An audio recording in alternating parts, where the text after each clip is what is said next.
Good afternoon. Welcome to the Sterling Hall School Our Kids Roundtable, where we're talking about the journey to graduation in a JK to grade 8 school.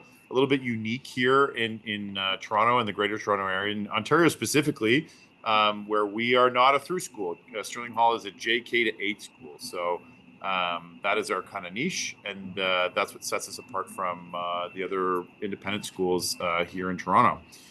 So I'm going to introduce myself first. My name is Tyler Meakin. I am a grade 8 teacher at Sterling Hall and our director of graduate placement. I've been at the school for 18 years now in a variety of roles. And so this year, I'm in charge of our grade 8 math program, and then I run our graduate placement program. So helping our families and our boys figure out their next step after their journey here at Sterling Hall and help them get prepared and ready for high school. I'm joined today by two parents of current grade 8s and a current grade 8 student. I'm joined today by Andrei Pop, Erin McFeetors, and Matthew Schindler. And I'll give you all a little chance to just briefly introduce yourself. So, Andrei, I think we'll start with you, and Sure. then Erin, and then we'll go to Matthew, if you can just introduce yourself. Go No, ahead, Andrei. absolutely. My son William has been part of the school for the past 3 years, grade 6 to now grade 8. Some ways we're sad that it ends, but also excited at the same time with the values and support that he's been given through the past 3 years. But yeah, no, I honestly extremely excited and proud of what been able to achieve here at Sterling. Great, thanks, Andrei. Erin, go ahead. Erin McFeetors, proud mom of 3 boys, 2 of whom are at Sterling Hall. Colton is graduating from grade 8 and has been at Sterling Hall since grade 5, and Archer is in grade 3 and has been at Sterling Hall since grade 1. Awesome. And Matthew, last but not least. Yeah, hello, my name is Matthew. I've been at the school since grade 2, and I'm in the graduating class of 2025. Excellent. Okay, so I have a variety of questions to ask all of you. I think we'll start with a parent question first, and then Matthew, I'll come at you next with a student question. And so the first question I'd like to ask today is, in terms of your experience here at Sterling Hall, whether it was for a short time or a longer time, what do you anticipate to be the long-term academic, social, and or other impacts that have impacted your boy having stayed through grade 8 at Sterling Hall? So long-term academic, social, or other impacts that you think have been impacted by either Will or Colton staying through grade 8. I can take the first one if that's okay, Erin. Sure, thanks. Honestly, I think there's too many to list, but the values and traditions that were initially instilled in William, even from the moment when he started school with the handshake and looking in the eye, and those values are very important to me, but also the confidence through the years. I've seen him flourish from a shy little kid to a boy that is excited, and he has no issue talking in front of the entire school at the assembly, which is tremendous to me. Even to this day, I still have stage fright when it comes to public speaking, but to see him being able to achieve this is amazing. At the same time, academically, I feel like he's had the support, but also the encouragement to succeed. He's constantly wants to strive for top marks, which is amazing, and the work that he puts in, as well as the etiquette that he's been taking, has been tremendous, and it's going to help him through the rest of his school years. Andrei, when you and I met at the end of grade 7 to start talking about high school, I remember you and your wife Cindy were talking about some of the concerns that you had for Will at that time. Like, you weren't sure if he was going to be able to bring his A game when he spoke to adults in an admissions interview process. Did that change as a result in terms of that social development? Just to say yes, it's an understatement. It's been an absolute change in personality and vocabulary, for that matter. I've never heard him speak so eloquently to adults. It's been a byproduct of the amount of effort that you guys have put in. I know the many sessions, the guidance, as well as the one-on-one that William was able to get with many of you and the faculty, in terms of being able to not only practice but also guide him in his ability to present himself. I think he's grown not only through the experiences such as tomography, which has been great, but also from personal interests that he's been able to develop as part of the school. Nice. Erin, do you want to jump in? I'm smiling because I feel all the same things related to what Colton has experienced, and so I would bucket them in a similar way. Maybe I'll give my lens on them, but I think from an academic perspective, it is the academics. It's also the activities that are associated with those academics for Colton. He needs a bit of support, and so a lot of it is really that rigor, the work ethic, the discipline, planning of time, etc. So for me, that's, it's study skills, and I think those are things that will help him not only in high school but in his life, in terms of just managing his time and really having strong work ethic. The character development for me is truly something, having been at a couple of different schools, that I think, a lot of people in schools talk about. It is truly deep rooted into the fabric of everything that Sterling Hall does. And I think I see that in Colton, and actually in both our sons at Sterling Hall, our grade 3 student as well, who can articulate how they're feeling, can articulate, is comfortable talking about their feelings, and can articulate both the character strengths that they have and those that they're working on. I think that that's pretty remarkable for young gentlemen of their ages. And then the third aspect is also around that confidence. And I think the confidence comes from some of the character work, but also an element of self-awareness that this school really helps these boys develop around what their values are, what they're great at, and what they're working on. And then being able to, learning how to advocate for themselves in a safe space. All those things to me really have contributed to Colton coming in as a really shy, nervous grade 5, and really, we're really seeing him flourish. And I just can't say enough wonderful things about all of the tools and values he'll take with him.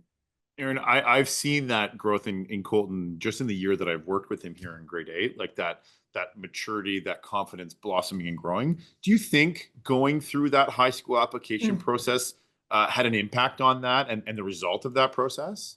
I actually think that it was all of those things within the high school's process specifically that took him to the next level in terms of his level of confidence.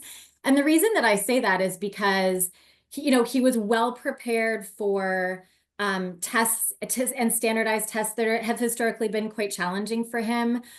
He came out of those tests feeling great, which is awesome. Sorry, my lighting's a bit funny.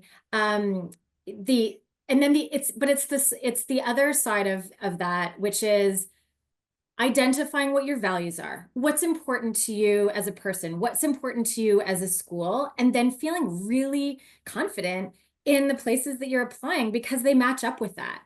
I think that's really important. And then also the How to High School work that you all took them through in terms of learning how to use email correctly and calendaring, like all of those things really knit together to make him feel really confident going into the next phase of his life. So I actually think that process was a very key component of his confidence flourishing. Awesome. Thank you. Matt, I'm going to come to you in 1 second, but Andrei, I'm just going to ask a quick follow-up question for you as well. You mentioned Will, in Will's time at Sterling Hall, he had opportunities to try different things. How do you think that opportunity to grow in a myriad of ways helped contribute to his choice of high school? That's a bit of a tough one because ultimately I felt that the community that Sterling built, it almost became the yardstick in selecting the next institution. And I think when he chose when he went and evaluated all these schools that he was exposed to, that was his understanding of like this what school should be, and he didn't understand any better. So he evaluated from both the traditions as well as the activities and the curriculum. And for that matter, the staff. He had an opportunity to speak with all the staff, and a lot of the cultural traits that Sterling has and tradition, he was able to identify as part of the school that he did choose. Awesome. Thank you. All right, Matt, you're up. So, Matthew, you joined us in grade 1. Seems like many moons ago. You're what we would call an 8er at Sterling Hall. You've been here for 8 years. Is that right? Are you grade 2? I think I joined in grade 2. Yeah. Grade 2. Okay, so you're a 7er. My apologies, Matt. So as a student who's been here for 7 years, a large portion of your life, how do you think you have changed since starting at SHS? And do you think that had any impact on you and your decision for high school? I mean, okay, so starting at SHS was a long time ago, so it may I might not remember too much, but I started in grade 2, and when I first came here, I didn't know too many people. I'm gonna say I was pretty shy back then. Like I didn't talk to many people. When I did get my first couple friends, they stayed as my couple friends for a long time. But like even with those 2 friends, I knew like it's not just like I had those 2 friends. There were more. I remember there being more. I just can't remember who now that like a lot of people have left. So sorry. You're So okay. yeah, I mean, when I first started, I had no idea. Probably didn't really have an idea what the difference between high school and university was. If I'm going to be completely honest, I didn't Of really course. think about that much stuff at all. But in the past couple of years, it has been a lot of different things. When I started grade 6 is when I actually started thinking about high school in general.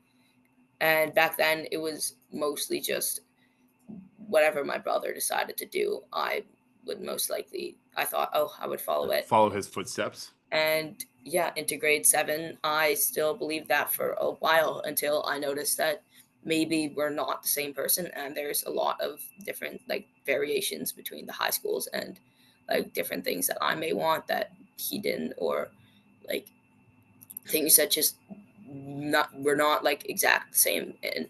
So I like over like every year it changed a little bit, and finally I decided the school that I wanted to go to. Matthew, you mentioned at one point that like part of the experience at Sterling Hall is that students move on, right? We're not a through school, so students move on. When students move on, has that given you an opportunity to connect with different people and new people within our community? Yeah, I found that even like when some of my best friends have left the school, it took like it didn't take very long at all to make new friends the next year. And it like whenever somebody left the next year, I had a friend group again, and it was pretty quick because nobody really like there. Everybody was at least a little bit. They everybody knows each other. It's not like Yeah. a big school. It's more of a community. So like you're going to know the people that you're like going to be friends with. You'll it gives you a good amount of And Matthew, do you think that you have like some of your interests or your likes or the things that you've gotten into at Sterling Hall, have they changed over that time? Like, I know that, oh yeah. I'll toot your own horn a little bit for you, but you're a pretty accomplished musician and you just did quite well in the national jazz competition. Is that something you knew you always had in you, or is that something that you think grew over time? Well, actually, I remember this pretty clearly. It was I had been like I was like a track and field person for a long time. I had no idea I was into music. I knew I was okay at singing, and that was it because I hadn't started trombone yet for a while. Um, but because of the lessons that we have here, and because of like I was able to get good enough at trombone to learn that oh yeah I'm good at this. I can do this. This is something that I enjoy. And the reason I joined like jazz in the first place is because there were enough options and that I had friends. And like I knew that like, oh, if I join this, I'm not gonna be like leaving my spot in like sports. I can rejoin the sports and I can do jazz too if I don't enjoy jazz. And it turns out that I did enjoy jazz a lot. So I've stayed in it all the way to grade 8. That's awesome. And do you feel that like when you went and did interviews with those high schools and you talked about your journey and those things, as Erin mentioned, the things that you value and your character strengths, like that is a big part of the process. Were you able to share those different things that you value that, hey, my name is Matthew and I play soccer and I like track and field, but I also really like music. Is that something you were able to bring into the conversation with high schools? Well, yeah, I feel like the high schools, they do ask all of those things. Like, oh, are you into this? Are you into this? Are you into this? And they let you explain, and they're not gonna be like, oh, he's not into track, that's bad. Or because the thing is, if they'll ask you what you like, and you can say everything, and they're not gonna like stop you. You can say like, oh, I'm into music, I'm into basketball, I'm into whatever you're into, and they'll keep listening, and they weigh it all the same. So they're not gonna rather somebody who does. I think they weigh it all the same. I'm not entirely sure. Did you have a small list of interests, Matt, or a big list of interests? I mean, a lot of little ones and a couple big ones. So nice. Awesome. Thank you. Okay, I'm going to go back to another question. Erin, I'm going to come to you first, and then we'll go Andrei and then Matthew. And it's the same question for all three of you. You can just share your different perspectives on this. And so the question is, how did you, the process of applying to high school? So we kind of start this in grade 7. It goes all the way to March of grade 8. How did you feel at the beginning, middle, and end of that application process? It was a bit of a roller coaster. I love this question. I would say at the beginning, we collectively as a unit, both my husband and Colton and I felt unsure. There's a lot of unknowns. We haven't been through this before with any of our other kids who, as Colton knows, he's our guinea pig on a lot of things. We felt very hopeful. Like we'd sort of heard about the process that Sterling Hall goes through, and it's one of the reasons that we chose the school. Anxious, ambitious, all of those things. And so I think at that point in time, it was really about supporting Colton without micromanaging and just sort of trying to let the process do its thing. The middle is certainly the most challenging because you're in it. It's a bit overwhelming. I would say feelings were a bit tense. It could be stressful. It was actually, I would say, very reflective because Colton was really going through a time of understanding himself and what he wanted, etc. I personally felt very protective because I don't want his feelings to get hurt, or, I want it to be a positive experience for him. But overall, I think we also felt very optimistic. And then, gosh, I saw you the day that Colton received his outcome of getting into his first choice school. And so it was overwhelming feelings of, I'd say, pride, excitedness, relief. I think when I saw you, I sort of was so excited that we were there and that it was over. But also, really, I remember that night feeling so grateful for the whole process. And we had talked to Colton before it ended about if nothing else, you understand yourself well, you know how to interview, you've done all of these amazing things. And so it was a win all around, but we really we're so proud and delighted at the end. But it's a bit of a for sure. It's a bit of a bumpy road. It's not always a short process. Standpoint. No, absolutely. Yeah, absolutely. We have alumni who come back and say, Mr. Meakin, it was easier applying to university than it was to apply to a high school. Yes, I can imagine. But your point about it being that there's so much to take from that process, right? It's not just that he got into a school, he learned so much about himself throughout the whole process. So that's a really important point. Yeah, really, really important. It was fantastic. Awesome. Andrei. Well, look, I completely share the sentiment with Erin. I probably could go as far to say that I was somewhat frightened at the beginning of the process, mostly because it's such an unknown. And I believe either yourself or someone might have quoted that exact same statistic, where it's more difficult to get into private high school than university. And I'm like, oh my God. Not to mention the fact that we've had exposure from from family friends with older kids that have gone through the process, and many were at Sterling for that matter. And how much effort and drama they would have had to go through. Well, drama I overqualify because essentially it's a third party that was sharing it with us.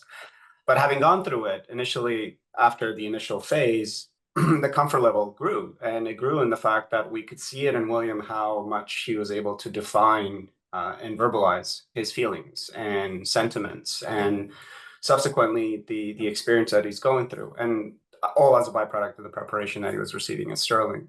And then towards the end, when obviously we've gone through the process and it was a lot easier than anticipated, to be honest, considering how everyone else was making it to be. And again, the guidance that you are providing are available all the time. And I'm sure you had to deal with many questions for Cindy and myself in terms of like what if scenarios.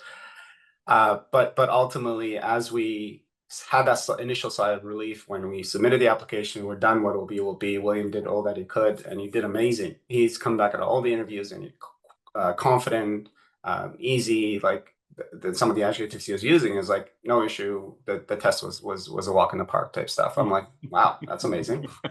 But subsequently, when we did get the D-Day, as we were all expecting with bated breath, it was unbelievable to see that he was accepted in every school he applied for, which is like unheard of. And I'm like, that just speaks to the level of preparation as well as the work that you guys are doing behind the scenes, which is immense in my opinion. But it was just obviously the gratitude, grateful, thankful for that experience, and I honestly thank you guys, because you guys probably know our boys a lot better than we do at this point, given this effort and exercise. Oh, it's a pleasure. It is a a real joy of the profession, is being able to work with these young men like Matthew, like both of your boys, Yeah. and guiding them through this process. Because I agree with both of you. You see so much growth in the boys in this short amount of time. You're like, what can happen in a year? It's amazing what can happen in a year. Seeing how these guys grow up and mature. Matthew, how about you? From a student perspective, what were your thoughts, kind of ending grade 7, starting grade 8, the beginning of the process, the middle of the process, as you're going through interviews, as you're going through entrance exams, doing tours, visiting all these schools, and then finally, that last week of February when you're, as Andrei said, you're waiting on bated breath, like what's going to happen? Describe your journey to us. Okay, so I mean, yeah. So I'm just gonna go from beginning to middle to the end of like the process, like Thank you. into little 3 pieces. So I'm gonna count the beginning as applying for the schools. I'd say this part is like kind of the least stressful in my opinion, because it's just like choosing which schools you're gonna apply to. It's like you can't choose all of them, but like you can, but you shouldn't. Like I don't think you would choose all of them. I don't think a lot of work. Yeah, I don't think you should like. I think like 3 or 4 is the amount that people should choose, in my opinion. Yeah. And so you just pick 3 or 4 most fitted schools to you, and the ones that you think, so you can do the actual decision later once you know you've gotten in. So you don't set your heart on one school that you may not get into. High school still, at this point, high school still felt really far away. So I didn't really didn't know what school I was going to. Didn't know for the first half of the year. And like, to be completely honest, I had no idea. Like I barely even knew what each school was good at. And like it's nice to, it was nice to have all the advice on like what to do too. So like I remember during like the first application things after we applied, going to each of the schools, or maybe it was before we applied, I don't entirely remember. They set up a bunch of school counters at each of the schools for each of the schools at Sterling, and you could go and. So we did a high school fair, right? Yeah. Yeah. And I remember we got a lot of advice for that, because then we learned that they're also looking at what type of person you are when you're asking these questions and going up to these places. And I remember the advice, I feel like now that I think about it, is super helpful. We followed the advice and it ended up working. So I'm gonna say that once you get that advice, you should probably follow it. The coffee table is a trap, right, Matthew? Yeah, don't take the sugar from the coffee table. The middle, the entrance exams, doing the entrance exams. I remember getting a lot of entrance like test prep things, that Google Forms that I had to do. They were pretty straightforward. Just do them, and great way to study. I remember doing each of them a couple times just to fully get into my mind, change up the numbers of the questions, it was always like, I feel like that it's really important to have those. Nice. This part wasn't too like, it was pretty stressful. Like it was, I mean, it wasn't horrible, but it's not fun going like It's being like, there, right? oh, It's on your mind. it's like, oh, I've got a test coming. I'm not too happy about this. It's got everything that I've learned. A little bit scary, but otherwise, it's not too bad. Yeah. I can, like, it's all possible. Like it's all, you can deal with all of it. It's just not fun. Yeah. Yeah. Um, And did interviews happen around that time as well for you? yeah. This is also the interview time, which again we also got a lot of, like, we were told a lot what to do during the interviews, how to talk to somebody, look them straight in the eye, make sure don't look down, don't use filler words like try not to say those. It's all, everything we learned at Sterling to for this was, I feel like, extremely important. And Matthew, It's, in that, when you were like preparing for interviews, did you have to memorize specific questions, or was there a different strategy that you kind of undertook? well, the strategy I took was mostly just like thinking beforehand, what would they ask? Like if I'm in their shoes and I'm like, I'm trying to figure out who this boy is, what would I ask about him? And I would think, okay, they'd ask what I like to do on the weekends, what I like, and I would think, okay, then my answer to that question would probably be this. But I wouldn't like rehearse in my mind the exact thing. I wouldn't say, well, during the weekend I like to do this with my family and do that. No, I personally make sure that like it's comes from like where, from the heart. I'm gonna say, Yeah. not the perfect example, but like it, make sure that you're not just saying it like robotically when you're talking. They wanted to get to know you, right? Yeah, there it's like it's half about getting to know the person you are. So like if you get into the school, they'll know how to accommodate you and how all that. And okay, for the final bit, this is a bit of a smaller, that just the end. It's kind of the days leading up to offer day and common offer day, which are a little bit stressful because it's all out of your hands now. You can't really do anything. You can either take on the idea of, okay, I got this. It's there's nothing I can do, so it's over. I'm just gonna cruise into it. Or you could do what a lot of people, including me, did and stress about it the entire time. um, it's I remember waking up on common offer day. My parents seemed happy, so I just assumed that they already saw. So I was like, okay, I'm not stressed. Turns out they didn't see. It was just a trick into getting me to be not stressed, or maybe they were just happy for me anyway. I don't know. Probably the Happy for you because you're a great kid. Yep, hopefully. Um,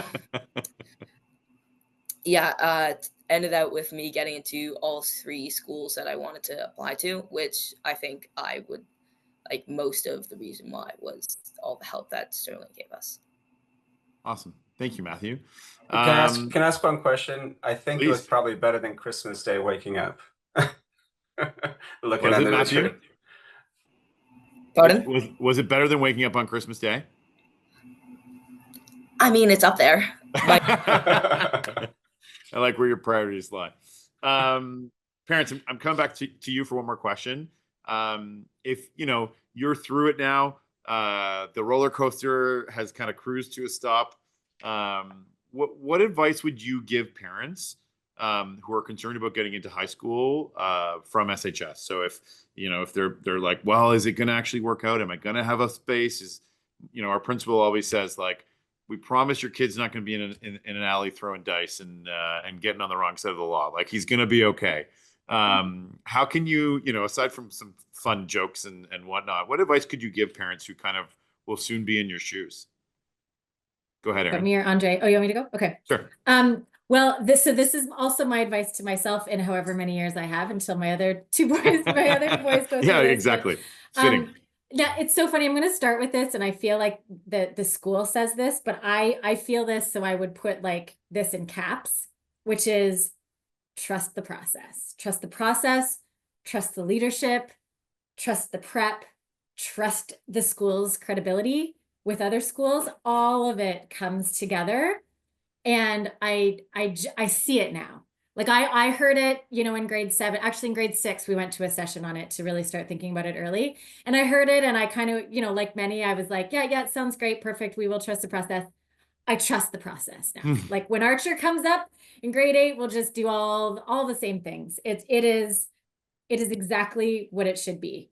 The other thing I would say, and I'm taking this for myself, is start early. So you had given us guidance, Tyler, to start looking at schools in grade 7 if you weren't sure which schools you were going to apply to. And for us, and for Colton, he didn't know. And so we went on some tours per your advice in the spring of grade 7, just to get a feel for some of the schools. There's a long list of schools that you provided. We did some research. We sort of got a sense for the schools. And so I almost wish we had done more of that in the spring of grade 7, or even, or the fall, whenever there are open houses, et cetera. That's an easy thing to do. And there's less sort of immediate pressure. I would just say, like, do that early, particularly if you don't know where you're going to apply, because I think then when you get into it, to Matthew's point, like, you got to figure out where you want to apply. Well, Colton's list started at like 10 schools. Right. So the early, that, what's important to you, etc. I would really, and the other thing that we did that I would also counsel anyone else is, like, go to your local public school just to see it. Like, we just, and this is a great option. Toronto has great schools, etc. Just to sort of see everything that there was available. And then the last thing, I think, which was, a lesson for me, and I had to keep reminding myself, was, like, communicate a lot, but we're the coach and the guider, not the decision maker. This was Colton's journey. We made sure that if he had questions about some of the values exercises or some of the things he was doing in class, or like some of the the interview prep or the test prep, etc., that we were there to help. Yep. And he could sort of talk out loud to us. But and I didn't know, we didn't always agree with his choices, but he, ultimately got to a fantastic place for himself. But the parents are, guiders and coaches, not decision makers, is the last thing I would sort of guide. Nice. Awesome. Thanks, Erin. Andrei? I honestly, I don't know if that's essentially, in many ways, you kind of read my mind. A lot of the times, that's funny enough, that was the first phrase that came to mind, trust the process. And it's not so much that you guys have been saying that to us nonstop, because it's true, but also through the actions you guys took. So the few things that we did take away from it is, like, obviously use you as a sounding board rather than pestering the schools at the end of the day, because that's important. Ultimately, filtering a lot of that anxiety to the schools is amazing. And in many ways, you've seen this process many times, and you can help us and even in some way with therapy sessions, as I'm sure many parents do need it. The other part too is essentially exposure, like you suggested. See the schools that you want. Make sure that in this case, William was exposed to all the potential schools that he was happy with. He heard many things from his friends. Some of his friends go to these schools, but also ultimately he was able to see it for himself and decide, like, does he like the facilities? He has had the opportunity to speak to the faculty, the extracurricular activities, the support programs that they currently have. So ultimately, all those came into to his decision. Funny enough, like Erin, you mentioned, we had a choice ourselves, but we didn't try to influence it in many ways. We're like, look, it's your choice, it's your guidance. And at the same time, yes, do expose them to the local public school system, because that is, as again, a method of comparing what's currently available to them for choice. I honestly cannot be more thankful for the way you guys have managed this, because from an overall experience, it's been tremendous, but also reduced a lot of the stress that typically it will bring. The other thing that we did do, and I'm actually quite thankful, is the fact that we applied and got everything out of the way before the holidays started. And that way you don't have that time to think about it. Because the more time you have to think about it, the more stress you end up getting, and ultimately more you're going to react. So getting in that at an early, prior to the holidays, was the best choice. And you try to combine both the exam as well as the interviews in one sort of shot, so that you don't prolong it. But yeah, that's a good point too, because you like have that natural break at the holiday where you just don't think about it, right? You're home with the family, you're busy during the holiday season, cooking feasts, and then you come back and it's right back into school. But with the process done and off your back at that point, you just at that point you're just cruising until that February, right? There's not as Matthew said at one point, there's nothing you can do at that point, right? Once it's there, once you've applied, it's all done. You just wait. Yeah, exactly. So yeah, that's good advice as well. Awesome, thank you. All right, Matthew, I'm coming back to you for the final question. I'm curious for you, how would you describe, from your perspective, how you've grown during those middle school years, right? So middle school, we think of like grades 6, 7, and 8.